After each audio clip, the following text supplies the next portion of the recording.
طاہر میاں آپ نے بہت اچھا سوال کیا. اگر تو کوئی لباس بنا ہی چھوٹا ہے، آپ نے اس کو سمیٹا نہیں، وہ آدھے بازو کی ہے شرٹ وغیرہ، بالکل جائز. مرد کے لیے اس میں کوئی کراہت نہیں. مرد کے لیے جو پابندی ہے وہ ہے کہ ناف سے گھٹنوں تک جو ہے نا یہ اس نے چھپایا ہو. کپڑے اگر میسر ہوں تو مرد ناف سے گھٹنوں تک چھپا لے، یہ اس کے لیے سطر ہے، عورت پر نماز کے لیے لازمی. باقی اگر وہ پہنے قمیص ہے، شلوار ہے، اوپر پگڑی وغیرہ تو یہ بہتر ہے، اس کی مرضی. نماز کے صحیح ہونے کے لیے یہ لازمی نہیں، صرف یہ ہے کہ ناف سے گھٹنوں تک مرد کا یہ حصہ چھپا ہونا. عورت جو ہے سوائے منہ کر یہاں تک ہاتھوں کے پاؤں کی چھت کے، اس کا سارا بدن، کان بھی اور گلا بھی، سارا احتیاط ہونا چاہیے، بال سب چھپے ہونے چاہیے ورنہ نماز نہیں. عورت کے لیے بہت سختی ہے، مرد کے لیے ناف سے گھٹنوں تک. میں آپ کی بات کنٹینیو کرتے ہیں. جی السلام علیکم. السلام علیکم. جی وعلیکم السلام ورحمۃ اللہ. ہاں جی، میں نے یہ مولوی صاحب سے پوچھنا تھا مسئلہ. جی فرمائیے. یہ بیبی ٹیسٹ ٹیوب جو ہے اس کا شریعت میں کیا یعنی کہ اہمیت ہے، اور اگر ناک دبانے سے بہت سارے مسائل پیدا ہو جائیں؟ ہاں یہ ذرا مجھے کلیئر کروا دیجیے کہ بیبی ٹیسٹ ٹیوب کا شریعت میں کیا حکم ہے. یہ ٹیسٹ ٹیوب بیبی کے بارے میں بات کر رہی ہیں نا آپ؟ جی کہ اس کا شرعی اعتبار سے کیا حکم ہے؟ کیا حکم ہے یہ پوچھنا. اگر وہ نہ کروانے سے مطلب عورت کو بہت سارے مسائل پیدا ہو جائیں نہ کروانے سے، تو اس کے متعلق ذرا تفصیل بتا دیجیے. مولانا وہ بہت عرصے پہلے کی ایک بحث ہے کہ ٹیسٹ ٹیوب بیبی جو ہے دین اسلام میں اس عمل کی کیا اہمیت اور حیثیت ہے. کہ بعض لوگ ایسے ہیں کہ ان کے اندر کسی خرابی کی بنا پر کسی مصنوعی طریقے سے جو بھی ڈاکٹر حضرات بتاتے ہیں وہ پھر اس کی پرورش ہوتی ہے، جو بھی سلسلہ ہوتا ہے، تو اس کے بارے میں شریعت کا کیا حکم ہے؟ شریعت کی روشنی میں سمجھ میں کوئی خرابی نہیں. جائز اگر کوئی ایسی ہے خرابی جس کی وجہ سے نہیں امید ہوتی تو مصنوعی طریقہ کو اختیار کر لیا جائے، کوئی حرج نہیں. حرج کی بات یہ ہے کہ یورپین لوگوں کی طرح جنہوں حلال حرام کی پرواہ نہیں، لوگ دیکھتے نہیں کہ یہ پانی کس کا، اگر خاوند کا لو دوبارہ کوئی بات نہیں، اگر کسی اور کا پانی لے کر السلام علیکم ہو جائے گا، سب جنا ہوگا. یہ بات پہلے واضح کر لیں. جی سوال فرمائیے.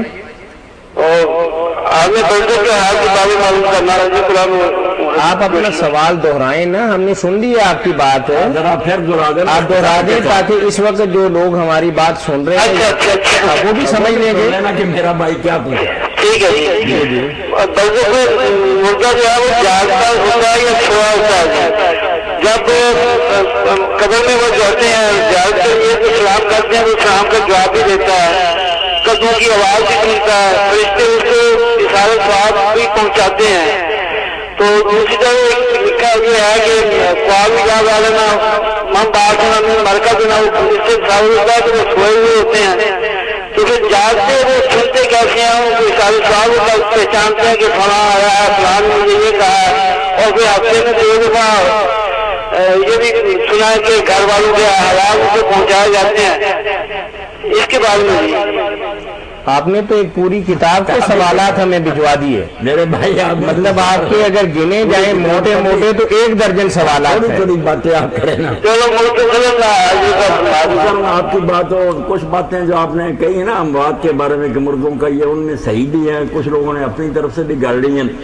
باقی بنیادی طور پر ٹھیک بات ہے کہ مرنے کے بعد حالت عدم نہیں تاری ہوتی کہ سرے سے مٹ جاتے، ختم نہیں ہو جاتے، بہت باقی رہ گیا. جسم گل سڑ جائے یا کسی کا اللہ بچا لے، روح بالکل باقی ہے، اس میں کو موت نہیں آتی.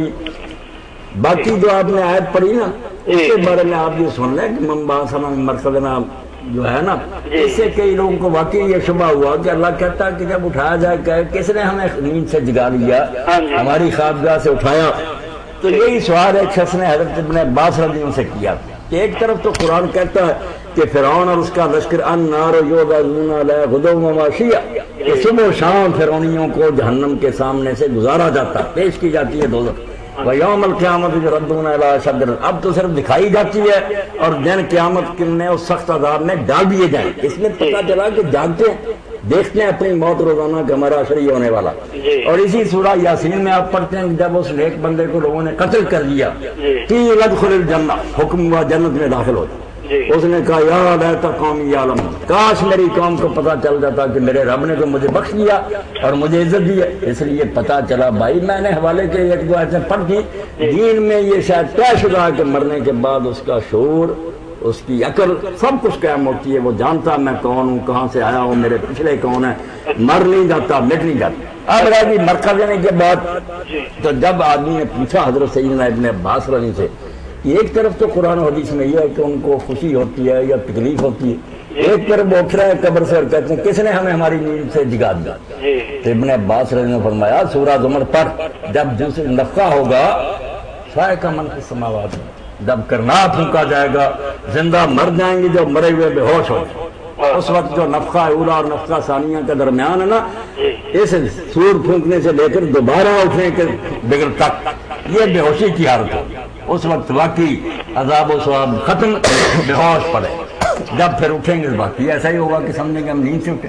کیسی اچھی تشریح سعدیہ رسول نے کر دی جس سے ہر آیت اپنی جگہ پر سٹ کہ اب تو بھوس رہے ہیں، مگر ان دونوں بگلوں کے درمیان جب پہلا بگل بجے گا سب سو جائیں گے، پھر اٹھا لیے گئے۔